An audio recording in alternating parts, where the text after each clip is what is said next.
And now, political globalization brought to you by Anastasia, Marcel, and Florian.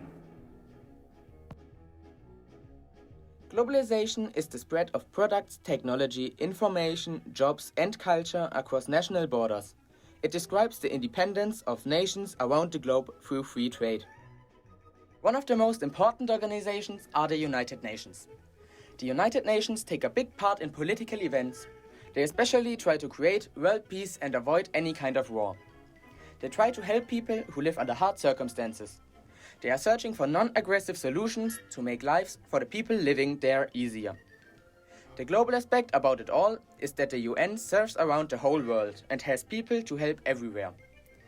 They try to find agreements with other states on how to handle specific situations. Also, there are global networks trying to work together with the United Nations, and their objective is to spread even wider through the whole world. There are some things the United Nations are looking at when talking about globalization. They are convinced that globalization doesn't only have bad aspects.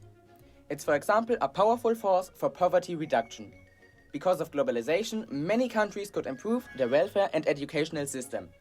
Sadly, there are still about 2 billion people suffering from it, mainly in parts of Africa, Western Asia, and the former Soviet Union.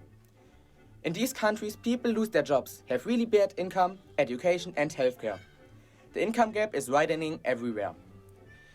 Another huge aspect of globalization is the job market. There are many new technologies which make it hard for a lot of people to find employment. China is, as we know, an economically strong country, but even there unemployment is rising. Because of the transformation from agriculture to less employment-intensive manufacturing, they have to become more flexible and competitive, which makes it hard for them to employ new people. Tying onto the UN's aspect of the globalization, the European Union also plays a huge role in making the world more connected and cost-effective. Integration into the world of economy made lots of people's lives better in the EU. The main goal is to turn opportunities into benefits and gains for the society. You may be asking how they want to achieve this. The EU is there to move the factors of production away from companies that are not as competitive to those companies which are able to deal with a contest. This provides a balance in the market. The markets work better and are way more innovative in response to the EU adjusting itself to it. Giving companies easier access to new and expanding markets lets the consumer get lower prices for a higher variety of goods. But the work of the EU isn't always the easiest. The main issues they must deal with are the aspects of lowering social costs, always adjusting itself to the change of economic structure, managing global trade, managing migration as a source of workers, while also applying policy advice given by the European Commission.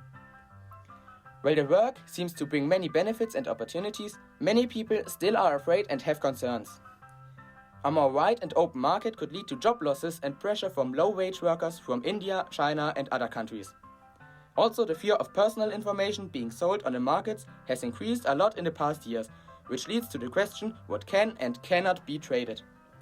To sum up, the EU has some positive as well as negative aspects to its work.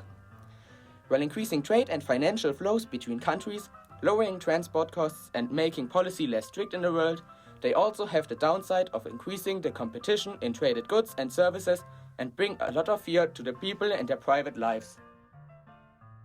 A good example for political globalization is the USA. The United States' foreign policy mostly dealt with the balance of power in Central Europe to ensure their own powerful position. That's why the United States fought 2 world wars and carried a 4-decade Cold War against the Soviet. After the fall of the Soviet Union, the main goal of the American foreign policy was achieved. So they were able to focus on keeping up the success against the Soviet Union. But the United States had to realize globalization not only brings good. 9/11 showed the United States what 4 people from the other side of the world can do with 4 commercial planes. After this incident, the American foreign policy changed into a policy of selfishness. So, like Trump's election slogan, America first. Let's move on to the advantages of political globalization. It gives access to international aid and financial support. It contributes to world peace. It reduces risk of invasions, more checks on big powers, and limitation on nationalism. International organizations are often committed to spread values like freedom and to fight abuses within countries. smaller countries can work together and gain more influence, and internationally governments can learn from each other. You probably guessed that there are not only advantages. Disadvantages of political globalization are that state sovereignty is reduced, big countries can shape decisions in supranational organizations, sometimes countries can veto decisions and slow down decision-making processes, and coordination is difficult and expensive. As you can see, political globalization can be a big opportunity for us all, but it can also be dangerous. If we live together in peace, we will all have the advantages of globalization.